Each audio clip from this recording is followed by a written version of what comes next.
नमस्कार दोस्तों, Lucent mathematics के अंदर से प्रॉफिट एंड लॉस चैप्टर के अंदर से ये है क्वेश्चन नंबर 7।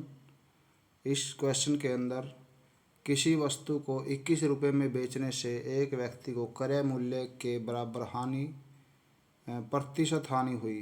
क्रय मूल्य के बराबर प्रतिशत हानि हुई। वस्तु का क्रय मूल्य कितना था? तो जो इसके अंदर पूछा हुआ है, जो इसके अंदर हमें निकालना है, ये है वस्तु का क्रय मूल्य। ये हम मान लेते हैं, ये हमने अपने पास से क्या मान लिया, x मान लिया। तो अब इसने कहा है क्रय मूल्य के बराबर प्रतिशत हानि। तो हानि प्रतिशत का क्या फार्मूला हुआ, ये यहाँ लिखते हैं हम।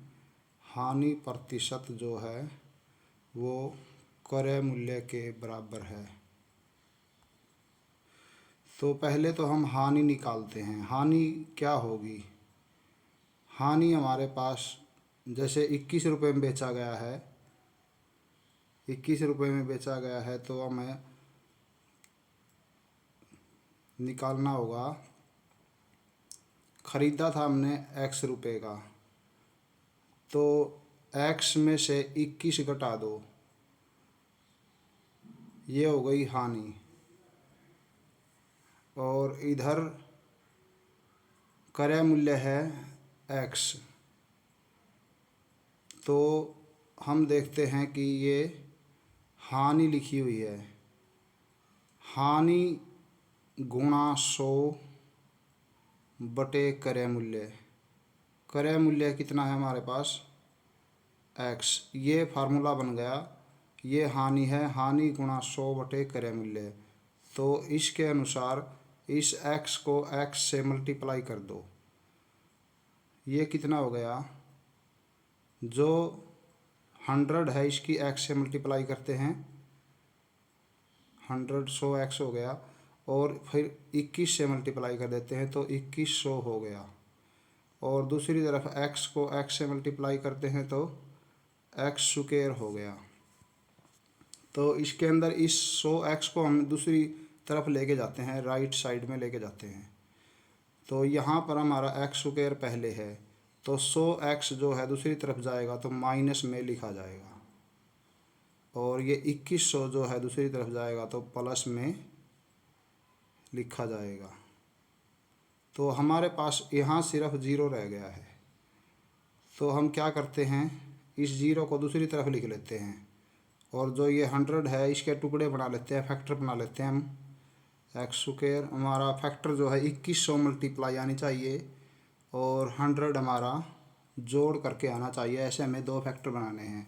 तो x square minus 70x minus 30x, इन दोनों को प्लस करते हैं तो हमारा माइनस 100 आ जाता है, माइनस 100। और इन दोनों की मल्टीप्लाई करते हैं तो 2100 प्लस का आता है, 2100। और ये जो ज़ीरो है इसको हम यहाँ पर लिख लेते हैं। तो इन दोनों को एक रकम मानेंगे और इन दोनों को एक मानेंगे। तो इन दोनों में से जो कॉमन आता है वो कॉमन ले लो। x माइनस 70 रह गया है यहाँ पर, इन दोनों में से कॉमन लेने पर। और इन दोनों में से हम कॉमन लेते हैं 30 कॉमन लेने से यहाँ बच गया x। और 2100 को यदि हम माइनस 30 से डिवाइड कर रहे हैं तो हमारे पास माइनस 70 बच जाता है। तो हमारे पास दो फैक्टर कौन कौन से बन जाएंगे इसके? एक x माइनस 70 हमने कॉमन ले लिया है, तो दूसरा यहाँ से x और 30, x माइनस 30 का बन जाएगा इज इक्वल टू 0। तो अगर हम x माइनस 70 को 0 के बराबर लेते हैं तो x की वैल्यू 70 आ जाती है। और x माइनस 30 को यदि हम 0 के बराबर ले लेते हैं तो x इज इक्वल टू 30 आ जाती है। तो x की दो वैल्यू हमारे पास 30 और 70 और 30 आ गई हैं। तो ये दिया हुआ है ऑप्शन, एक ऑप्शन दिया हुआ है, लास्ट वाला ऑप्शन है ये, ऑप्शन डी। तो ऑप्शन डी इस क्वेश्चन का राइट आंसर बन जाएगा। 30 रुपये अथवा 70 रुपये वस्तु का क्रय मूल्य होगा। धन्यवाद।